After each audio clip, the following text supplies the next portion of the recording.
வணக்கம். இது ஏஐ தமிழ் முக்கிய செய்திகள். புதுடெல்லி மத்திய அரசு தங்கம் மீதான இறக்குமதி வரியை 6- 15% ஆகஸ்ட் உயர்த்தியதை அடுத்து இந்திய நகை சந்தையில் தேவை 70% வரை சரிந்துள்ளது. மேற்கு ஆசிய போர் காரணமாக கச்சா எண்ணெய் விலை உயர்வு, ரூபாய் மதிப்பு சரிவு ஆகியவை அந்நிய செலாவணி கையிருப்பில் தாக்கத்தை ஏற்படுத்தி வருகிறது.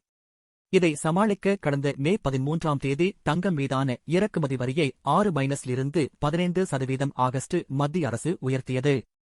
ஜிஎஸ்டி வரிகளையும் சேர்த்து தங்கம் மீதான ஒட்டுமொத்த வரிச்சுமை தற்போது 9-18 18-45 ஆக உயர்ந்துள்ளது. இந்நிலையில் மே 27ஆம் தேதியுடன் முடிந்த 15 நாட்களில் தங்கத்தின் தேவை சுமார் 7.5 டன்னாக குறைந்துள்ளது. இது கடந்த ஆண்டின் இதே காலத்தில் சுமார் 25 டன்னாக இருந்தது. அதாவது இறக்குமதி வரி உயர்த்தப்பட்டதால் தங்கத்தின் தேவை 70% குறைந்துள்ளதாக புள்ளி விவரம் கூறுகிறது.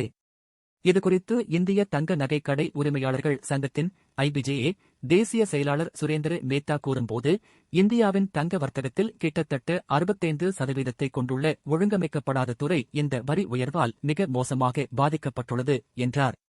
கச்சா எண்ணெய் மற்றும் உணவுப் பொருட்களின் விலை உயர்ந்துள்ள நிலையில் இந்த வரி உயர்வும் சேர்ந்து கொண்டதால் நுகர்வோரின் வாங்கும் ஆர்வம் பெருமளவில் பாதிக்கப்பட்டுள்ளதாக தொழில்துறையினர் தெரிவித்துள்ளனர். ஜோய் ஆலுக்காஸ் நிறுவன தலைவர் ஜோய் ஆலுக்காஸ் கூறும்போது, அதிக இறக்குமதி வரி மட்டுமே தேவையை பாதிக்கவில்லை.